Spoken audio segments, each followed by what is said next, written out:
ब्याज को देखकर अगर आपका दिल भी यही कहता कि काश ये होम लोन नहीं होता मेरे ऊपर तो कितना अच्छा होता, तो यही वो समय है जब आपको ये फैसला करना है कि अब इस होम लोन को हल्का कैसे करें। क्योंकि लोन तो ले लिया, ज़रूरत थी, लेकिन अब स्ट्रैटेजी बनाइए कि इसे कम कैसे करें और इसकी लाइबिलिटी को ख़त्म कैसे कर लें समय से पहले। तो इस स्ट्रैटेजी को बनाने में मेरी मदद कर रहे हैं आज लोन एडवाइज़र मंदार जल्कीकर जुड़ गए हैं। Thank you so much Mandar, आपने वक्त निकाला। मंदार, पिछले 6 महीने में हमने देखा है कि होम लोन करीब ऑलमोस्ट 2% तक जो है वो महंगा हो गया है। लोगों की ईएमआई जो है वो 5 से 10 साल तक बढ़ भी गई हैं। होम लोन के रीसेट के लेटर्स पहुंच रहे हैं कस्टमर्स के पास। इस कर्ज को समय पर पूरा करने के लिए किस तरह से स्ट्रैटेजी बनाई जाए? जी, बहुत अच्छा सवाल है। अभी जो दौर से हम लोग गुजर रहे हैं, जहाँ तक इंटरेस्ट रेट का सवाल है, जैसा कि आपने कहा, लास्ट कुछ महीनों में इंटरेस्ट रेट ऑलमोस्ट 2% से बढ़ गया है। तो जो आम आदमी है उसके लिए 2% इंटरेस्ट रेट में बढ़ोतरी बहुत ज़्यादा हो जाती है। तो अगर आपको ऐसे समय में आप लोग के ईएमआई से या इंटरेस्ट कॉस्ट से बचना है, तो उसके लिए आपके पास दो तरीके हैं। एक तो आप आपकी एग्जिस्टिंग ईएमआई जो है वो बढ़ा सकते हो। इसके लिए आपको ये भी ध्यान में रखना है कि आपकी एग्जिस्टिंग इनकम कितनी है, और उसी वक्त आपके एग्जिस्टिंग खर्चे कितने हैं, आपके कमिटमेंट्स कितने हैं। वो हिसाब से या तो आप आपके एग्जिस्टिंग ईएमआई अमाउंट बढ़ा सकते हो, या तो दूसरा तरीका आपके पास ये है कि आपका जो एग्जिस्टिंग लोन रहेगा उसमें आप पार्ट प्रीपेमेंट कर सकते हो। क्योंकि जब भी आप आपके एग्जिस्टिंग होम लोन में पार्ट प्रीपेमेंट करते हो, तो जितना भी आपका पार्ट प्रीपेमेंट का अमाउंट रहेगा वो सीधा आपके प्रिंसिपल अमाउंट में एडजस्ट हो जाता है। आपका प्रिंसिपल आउटस्टैंडिंग अमाउंट कम हो जाता है, और जैसे ही आपका प्रिंसिपल आउटस्टैंडिंग अमाउंट कम हो जाता है, तो उसके ऊपर आप जो इंटरेस्ट पे करते हो वो इंटरेस्ट अमाउंट भी कम हो जाता है। तो ये दो आपके पास ऑप्शंस है। या तो आप आपका एग्जिस्टिंग ईएमआई बढ़ा सकते हो, या तो पार्ट प्रीपेमेंट कर सकते हो। ओके, सो पार्ट प्रीपेमेंट कीजिए, या फिर अगर आपकी जेब अलाउ करती है तो ईएमआई जो भी आप अदा कर रहे हैं उसको थोड़ा सा इंक्रीज कीजिए। आपको क्या लगता है मंदार कि अभी जिस तरह से हम महंगाई को देख रहे हैं, आरबीआई गवर्नर ने भी जो है कह दिया है कि अभी महंगाई का ये दौर जो है लंबा खिंचने वाला है, ऐसे में होम लोन की लाइबिलिटी को कम करने में कितनी समझदारी है? और अगर हम इस मोर्चे पर कुछ नहीं करें, बैठे रहें कि चलिए चल रहा है लोन चलने दीजिए, तो ये एक बड़ी लापरवाही होगी। जी बिल्कुल। अगर आप ऐसे ही हाथ पे हाथ धरे बैठे रहोगे कि जो चल रहा है वो चलने दो, तो आगे जाके आपको बहुत नुकसान हो सकता है। इसका एक सिंपल एग्जांपल देना चाहूंगा कि मान लो अगर आप सैलरीड कस्टमर हो, और आपकी उम्र से फॉर एग्जांपल 45 ईयर्स है, और आपने अगर 15 साल के लिए लोन लिया रहेगा। जैसा कि आपने कहा, आपने देखा रहेगा कि लास्ट कुछ ही महीनों में ऑलमोस्ट 2% से अगर आपके इंटरेस्ट रेट बढ़े हैं, तो बहुत बार बैंक करती है कि आपका ईएमआई अमाउंट कांस्टेंट रखती है, और बैंक आपका जो पीरियड, या हम लोग जिसको टेन्योर कहते हैं, वो टेन्योर बढ़ा देती है। तो बहुत बार ऐसा भी होता है कि आपने जब भी लोन लिया तभी वो 15 साल के लिए लिया रहेगा, लेकिन because in the mean time आपके इंटरेस्ट रेट बढ़ गए हैं और बैंक ने आपका ईएमआई कांस्टेंट रखा है, लेकिन आपने at the same time tenure बढ़ाया है, तो ये आपका टेन्योर जो पहले 15 साल था वो 22-25 साल तक भी जा सकता है, या उससे भी ज्यादा जा सकता है। तो राइट। जैसा मैंने कहा कि अगर 45 ईयर्स आपकी एज रहेगी, तो ideally at the age of 60, जब भी आपकी रिटायरमेंट आ जाएगी, आपका लोन बंद होना चाहिए। लेकिन ये सिचुएशन में रिटायरमेंट के बाद भी 5, 6 या 7 साल तक भी आपको ईएमआई भरने की जरूरत पड़ सकती है। और अगर खास करके आप अगर प्राइवेट सेक्टर एम्प्लॉय हो, और अगर आपको पेंशन या दूसरा कोई रिटायरमेंट के बाद इनकम नहीं रहेगा, तो वो आपको बहुत भारी पड़ सकता है। इसके लिए आप ऐसे सिचुएशन में मतलब आपको अच्छे तरह से आपकी प्लानिंग करनी बहुत जरूरी है, ताकि रिटायरमेंट के बाद आपके ऊपर कोई भी बर्डन या कोई भी कमिटमेंट ना रहे। राइट, यानी कि मंदार, क्लियरली आपकी बातों से जो समझ में आ रहा है वो ये कि अगर हम इस लोन की लाइबिलिटी को जल्दी ख़त्म नहीं करेंगे तो हमारा जो पूरा बचत है, हम जिस चीज़ के लिए बचत करेंगे वहाँ पर एक हैवॉक क्रिएट हो जाएगा। हम सोचेंगे कि हम रिटायरमेंट सुकून से बिताएं, तो हमारे इस लोन की पेमेंट चलती रहेंगे। आप जो बचा रहे होंगे उसका एक बड़ा हिस्सा इसकी तरफ चला जाएगा। मंदार, एक बात मैं ये समझना चाहूँगी आपसे, कि बैंक्स हमें जब जैसे ही रेपो रेट में बदलाव होते हैं हमें वो रीसेट लेटर भेज देते हैं जिसमें कि वो टेन्योर ही बढ़ा देते हैं। क्या एज ए कस्टमर मैं उनको जाके अप्रोच करके बोल सकती हूँ कि देखिए आप प्लीज़ टेन्योर नहीं बढ़ाइए, मेरा ईएमआई बढ़ाइए, या फिर मतलब ये कोई पत्थर की लकीर है कि टेन्योर ही बढ़ेगा? ईएमआई अगर मुझे बढ़ाना है या पार्ट प्री पेमेंट करना है तो मुझे क्या करना चाहिए? देखिए, जनरली बाय डिफॉल्ट बैंक आपका ईएमआई अमाउंट कांस्टेंट रखती है और आपका टेन्योर या रिमेनिंग टेन्योर जो रहेगा वो बढ़ाती है। उसका रीजन ये है कि बैंक को हर एक कस्टमर का रीपेमेंट कैपेसिटी या इनकम लेवल कितना है वो पता नहीं रहता। तो अगर बैंक डायरेक्टली आपका ईएमआई बढ़ा देती है तो शायद से आपके ईएमआई बाउंस होने के चांसेस रहेंगे, जो एज ओके। कस्टमर आपके लिए भी अच्छी बात नहीं है। एट द सेम टाइम वो बैंक के लिए भी अच्छी बात नहीं है। तो most of the time bank आपका ईएमआई कांस्टेंट रखती है और आपका पीरियड या टेन्योर बढ़ा देती है। लेकिन एज अ कस्टमर वो अपने लिए फायदेमंद नहीं हो सकता, क्योंकि जितना अपना टेन्योर ज्यादा रहेगा उतना हम लोग अपनी जेब में से बैंक को इंटरेस्ट कॉस्ट भी ज्यादा पे करते हैं। तो ऐसे सिचुएशन में आप बैंक को बिल्कुल अप्रोच कर सकते हो।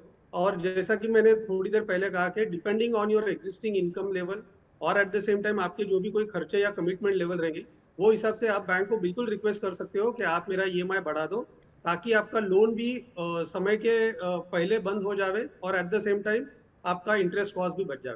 ओके, सो ये जो रीसेट का लेटर आ जाता है ये फाइनल वर्ड नहीं है, मैं अप्रोच कर बिल्कुल। सकती हूँ बैंक को और बोल सकती हूँ कि आप ऐसा कीजिए। अब मुझे ये बताइए, ये सब तो बात हो गई कि पार्ट प्रीपेमेंट का ऑप्शन है, ईएमआई को बढ़ाने का ऑप्शन है, बैंक को अप्रोच कीजिए, टेन्योर मत बढ़ाइए। लेकिन अगर कोई होम लोन को चुकाना चाहता है तो उसे उन पैसों का इंतज़ाम कैसे करना चाहिए? क्या अपने निवेश में आपने जो पैसे जोड़े हैं, बचत में जो पैसे जोड़े हैं, उनको हम तोड़ करके इस लोन की अदायगी करें, और कौन से वो विकल्प हैं जिनका आप इस्तेमाल करने के लिए कहेंगे?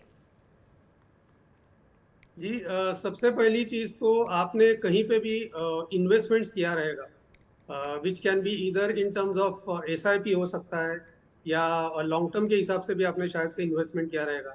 तो कोई भी इन्वेस्टमेंट ब्रेक करके लोन का पार्ट प्रीपेमेंट करना सही नहीं होगा। उसका रीजन ये है कि आप जब भी कोई इन्वेस्टमेंट करते हो तो लॉजिकली स्पीकिंग आपको गोल बेस्ड प्लानिंग या गोल बेस्ड इन्वेस्टमेंट जिसको हम लोग कहते हैं, तो आप एक कोई आपके लाइफ साइकिल में जो कोई स्पेसिफिक गोल्स या माइलस्टोन्स रहेंगे, वो माइलस्टोन्स पे आपको स्पेसिफिक अमाउंट चाहिए, वो हिसाब से आप हमेशा इन्वेस्टमेंट करते हो। और अगर नहीं करते हो तो आइडियली आपको वैसा करना चाहिए।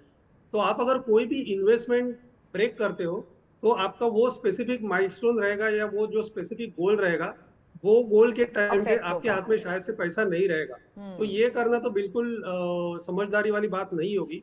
हैविंग सेड दैट, अगर आपको पार्ट प्री पेमेंट करना भी रहेगा तो जैसा ही आपके पास कोई भी एक्सेस फंड्स आ जाते हैं, तो एक्सेस फंड्स आने के लिए आपके पास या तो आपको कुछ बोनस मिल सकता है, या तो कोई इंसेंटिव मिल सकता है, या तो कहीं से और भी आपको अचानक से धन लाभ हो सकता है।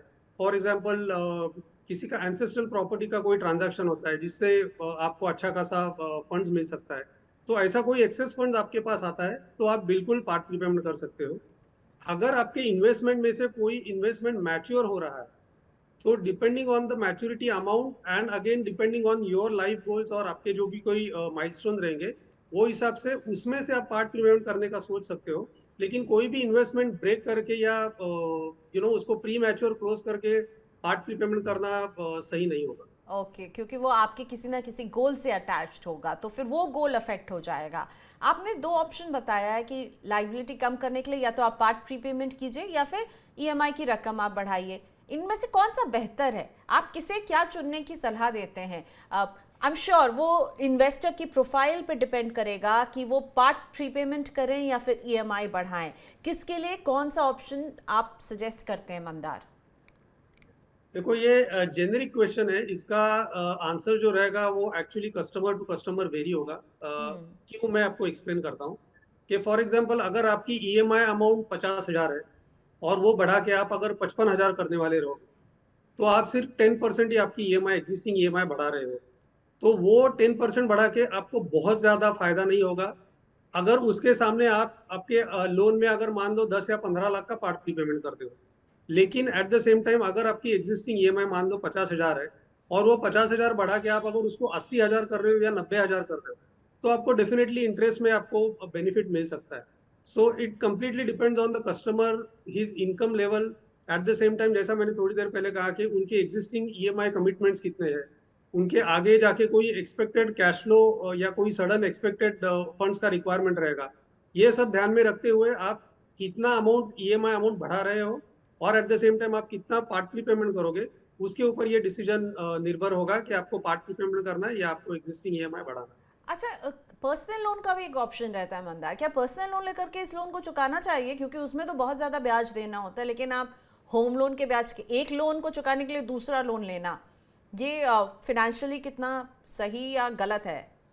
ओके, पर्सनल लोन लेके होम लोन में पार्ट प्रीपेमेंट करना तो बिल्कुल सही नहीं होगा, क्योंकि पर्सनल लोन का जो इंटरेस्ट रेट रहता है वो होम लोन का इंटरेस्ट रेट से हमेशा ज्यादा रहता है, बिकॉज वो लोन अनसिक्योर्ड लोन है, बैंक के पास कोई भी सिक्योरिटी या कोई कोलैटरल नहीं रहती।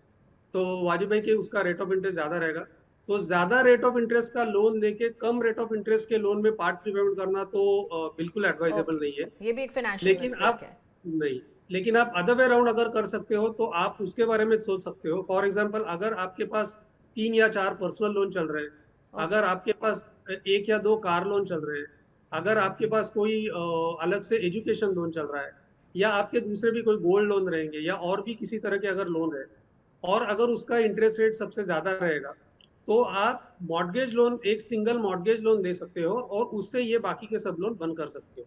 लेकिन इसमें डिसीजन मेकिंग फैक्टर ये है कि आपका मॉर्गेज लोन का इंटरेस्ट रेट आपके जो बाकी के लोन है उससे हमेशा कम होना चाहिए। अगर वैसा है तो आप उसके बारे में सोच सकते हो, लेकिन पर्सनल लोन लेके होम लोन में पार्ट प्रीपेमेंट करना बिल्कुल एडवाइजेबल। ठीक है, तो फाइनेंशियल मिस्टेक ये हो सकती है कि आप पर्सनल लोन सोचें कि ये लेकर के हम होम लोन चुकाएं, फाइनेंशियल मिस्टेक है। आप अपने निवेश जो आपके चल रहे हैं उनको तोड़ करके लोन चुकाएं, ये भी एक मिस्टेक होगी।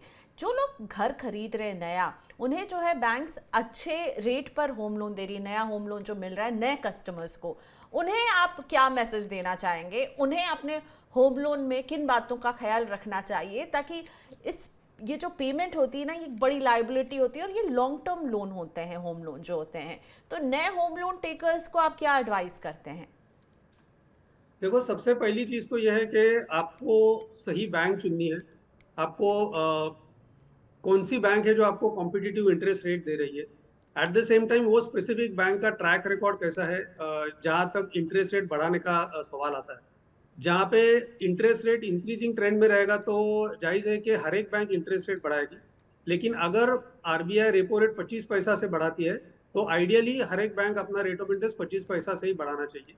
लेकिन अगर आपकी बैंक 25 पैसा रेपो रेट बढ़ने के बाद अगर 30 या 40 पैसे से उनका इंटरेस्ट रेट बढ़ाती है, तो आपको आइडियली ऐसे बैंक से थोड़ा दूर रहना चाहिए। सेकेंडली एंड इम्पोर्टेंटली, जो करंट दौर से हम लोग जो गुजर रहे हैं, जहाँ पे इंटरेस्ट रेट्स इंक्रीजिंग का ट्रेंड है, तो आपको लोन लेते समय ये भी ध्यान में रखना है कि अगर मेरी एग्जिस्टिंग इनकम क्या है उसके सामने मेरा टोटल होम लोन का और बाकी के भी लोन का सबका ईएमआई मिला के कितना आएगा। एट द सेम टाइम आपको ये भी एक पॉइंट फैक्टर करना है कि because the interest rate is on an increasing trend, तो ये जो मेरा एग्जिस्टिंग इंटरेस्ट रेट रहेगा उसमें शायद से और 1 या 1.5 या 2% तक भी इंक्रीमेंट हो सकता है।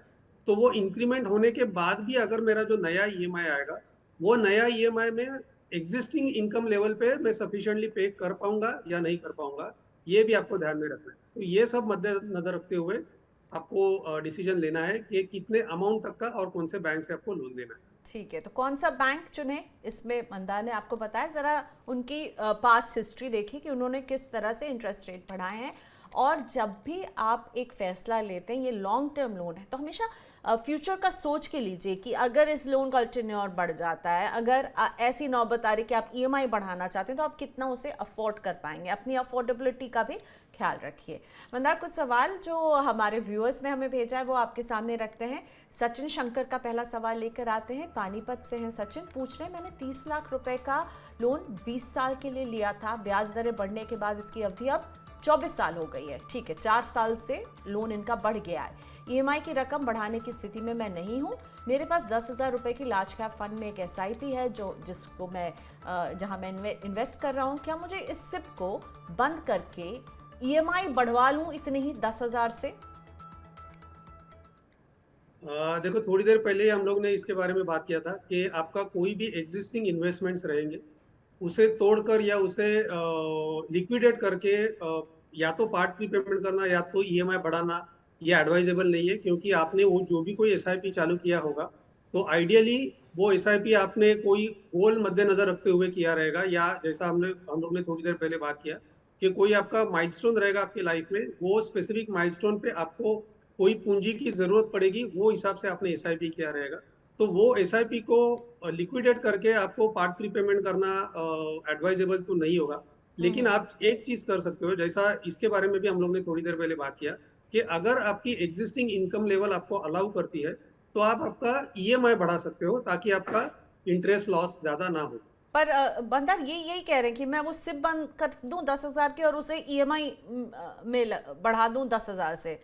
इस देखो, ये स्टेप आपको ठीक लगता है क्या कि सिप क्लोज करके वही अमाउंट जो सिप में जा रही थी उसे ईएमआई बढ़ा दें? देखो अभी बढ़ने के बाद भी जो बैंक के एग्जिस्टिंग होम लोन के इंटरेस्ट रेट्स है, और जो जनरली स्पीकिंग आपको एसआईपी के रिटर्न्स आते हैं, तो एसआईपी के रिटर्न जो रहते हैं वो आपको होम लोन से कई गुना ज्यादा रहते हैं। तो अगेन एसआईपी का इन्वेस्टमेंट बंद करना और उससे आपका एग्जिस्टिंग ईएमआई बढ़ाना, ये एडवाइजेबल नहीं होगा। ओके, लेकिन तो एट द एक तरह सेम से आप टाइम, बेनिफिट एनालिसिस कीजिए कि अगर आप ईएमआई बढ़ाएंगे और इसी में जब आप ये लार्ज कैप में जो आपको रिटर्न मिलेगा उसको आप कंपेयर करेंगे, तो एक तरह से मंदार का मैसेज ये है सचिन जी कि अपने निवेश को ब्रेक नहीं कीजिए ईएमआई बढ़ाने के लिए। अगर आप एक बहुत बड़ी अमाउंट से ईएमआई बढ़ा सकते हैं जो आपकी इनकम अलाउ करे तो वो सही, ज़्यादा सही रहेगा। मैं ठीक कह रही हूँ मंदार? Absolutely correct. ठीक है, तो let's move on to the next question. Ranjana Goswami का सवाल लेकर आते हैं। करीब 8 महीने पहले एक निजी बैंक से 7% पर होम लोन लिया था। बैंक ने अब ब्याज बढ़ा के 9.5% कर दिया है, जबकि ये बैंक अपने नए कस्टमर्स को 8.5% पर होम लोन दे रहा है। अब ये जो है ना, पुराने ग्राहक और नए ग्राहकों के बीच में ये टसल हमेशा बनी रहती है। तो इनका कहना है कि ऐसा क्यों हो रहा है मेरे साथ कि नए ग्राहकों को प्रेफरेंशियल ट्रीटमेंट मिल रहा है और पुराने ग्राहकों के लिए लोन इतना महंगा हो गया। ये कईयों की शिकायत रहती है मंदार, मेरी भी है। देखो अनफॉर्चुनेटली ये हर एक ग्राहक के साथ होता है, and most of the banks नए कस्टमर को हमेशा अच्छी ट्रीटमेंट देती है, जिसको हम लोग रेड कारपेट ट्रीटमेंट बोलते हैं। कि नए कस्टमर को generally most of the banks red carpet treatment देती है, उनको कुछ डिस्काउंट देती है as far as interest rates are concern. लेकिन एज एन एग्जिस्टिंग कस्टमर आपको भी वो बेनिफिट मिलना चाहिए, और वो आपको हमेशा आपका एग्जिस्टिंग रेट ऑफ इंटरेस्ट क्या चल रहा है वो बैंक के साथ पीरियोडिकली चेक करना चाहिए। अगर आपको ऐसा लगता है कि आपका एग्जिस्टिंग रेट और बैंक जो नए कस्टमर्स को जो रेट ऑफर कर रही है उसमें अगर बहुत ज्यादा डिफरेंस रहेगा, तो आप वो आपके एग्जिस्टिंग बैंक को अप्रोच कर सकते हो, और उनको आप बता सकते हो कि आप नए कस्टमर्स को ये रेट दे रहे हो, लेकिन मेरा जो रेट ऑफ इंटरेस्ट है वो उससे कई गुना ज्यादा है। तो या तो आप मेरे को एग्जिस्टिंग रेट ऑफ इंटरेस्ट मेरा जो है वो मतलब नए कस्टमर को आप जो रेट दे रहे हो उससे मैच करवा के दो, नहीं तो मेरे पास दूसरा ये ऑप्शन रहेगा कि मैं मेरा लोन दूसरे बैंक में शिफ्ट करवा दूंगा और मेरे को अच्छा सा रेट वहां पे मिल सकता है। तो जब भी बैंक को ऐसा लगता है कि मेरा एग्जिस्टिंग कस्टमर दूसरे बैंक के पास चला जाएगा, तो मोस्ट ऑफ द टाइम आपका एग्जिस्टिंग बैंकर ही आपको अच्छा सा रेट करवा के दे देगा, and they will basically try to retain you as a customer. Right, तो निगोशिएट कीजिए, बैंक से बातचीत कीजिए, क्योंकि विकल्प बहुत रहते हैं एज ए कस्टमर हमारे पास। पर होता ये है कि हम सोचते हैं चल रहा है, चलने दो, जैसा है ठीक है। तो इस एटीट्यूड को भी ज़रा बदलने की यहाँ पर ज़रूरत रहेगी। Thank you so much Mandar, आज आपने वक्त निकाला मनी 9 के लिए। फिर मुलाकात होती है। दिवाली की शुभकामनाएं आपको। जी थैंक यू वेरी मच, आपको भी सबको दिवाली की शुभकामनाएं।